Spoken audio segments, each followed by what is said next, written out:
Hello, everyone, and welcome back to today's episode of our English speaking podcast. I am so glad you are here because today we are talking about a topic that is part of almost everyone's life: shopping for groceries. Whether you are going to a big supermarket, a small local shop, or even ordering groceries online, this activity gives us a lot of useful English vocabularies and expressions. In today's episode, we will learn how to talk about grocery shopping, some common phrases you can use, and at the end, we will practice shadowing with a short story to help you improve your pronunciation and fluency. So, let's get started. Why shopping is important? Grocery shopping is one of those everyday tasks that connects people from all walks of life. Everyone needs food, drinks, and household supplies. When you shop, you don't just buy products, you also interact with cashiers, workers, and sometimes other customers. This makes grocery shopping a perfect opportunity to practice English conversation in real life. Common phrases at the grocery store. Here are some very practical sentences. Excuse me, where can I find the bread section? Do you have this product in a smaller size? Can I pay by card? Could you double bag this, please? I would like half a kilo of apples. Types of shopping lists. When people go grocery shopping, they often prepare a shopping list. This helps save time and money. Some examples include weekly essentials, milk, bread, eggs, vegetables, snacks and treats, chips, cookies, chocolate, household items like detergent, soaps, tissues, special items like ingredients for a birthday cake or a family dinner. Online grocery shopping.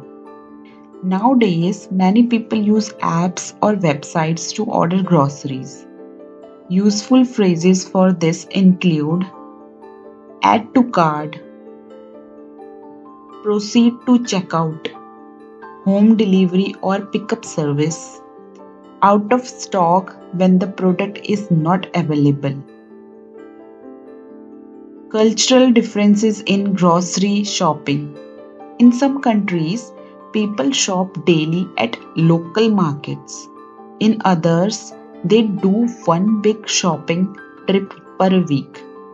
Some places provide free bags while others encourage reusable bags. Understanding these cultural habits can help you adapt when you travel or live abroad. Now, let's move to the shadowing practice session. I will tell you a short story. You can listen first and then repeat it sentence by sentence to practice your fluency and pronunciation. The story title is The Forgotten Shopping List.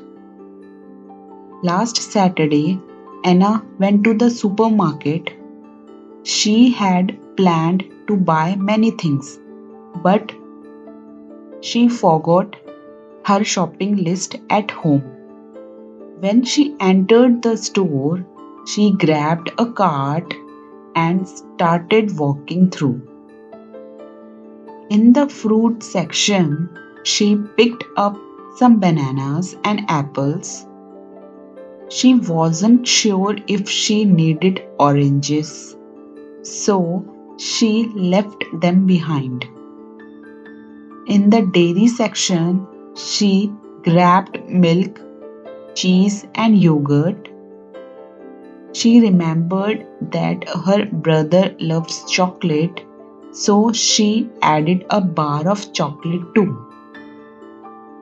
And she walked to the frozen food section. She saw a friend from school. They talked for a few minutes, and then Anna realized she had already spent 1 hour in the store.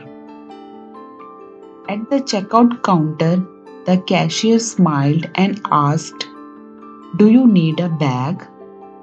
Anna replied, "Yes, please, just one reusable bag."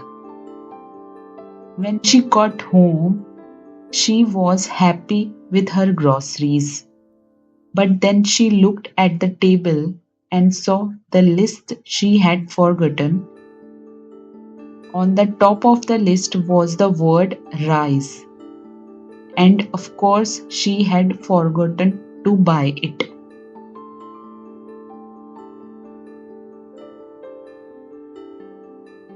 So, that was today's episode about shopping for groceries.